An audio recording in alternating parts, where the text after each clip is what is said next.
The National Payments Corporation of India, the NPCI, today initiated the implementation of a unified payments interface across all payment systems.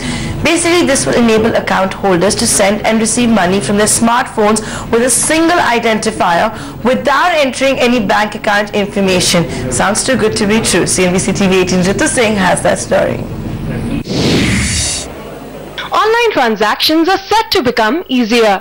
Customers may soon be able to use their mobile number to make payments on the internet or over the phone without having to use bank account details. In a bid to simplify and provide a single interface across all systems for payment transactions, the National Payments Corporation of India today initiated the implementation of a unified payment interface or UPI. Interoperability among payments is very important, and what has been announced today is this layer which sits on top of the existing payment infrastructure of NPCI, be it the IMPS or NACH or AEPS. There are many infrastructures. This sort of connects all of them together with a light layer, but allows people to innovate on top of that. To put it simply, UPI will make it possible to make and receive payments with just a swipe of a button on the phone or a click on the web.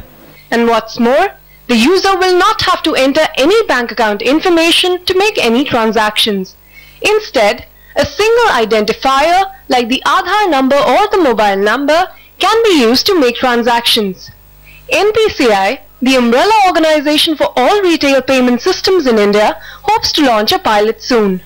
Within 5 months, 5 to 6 months, we'll come out with a pilot. We are not creating any new payment system.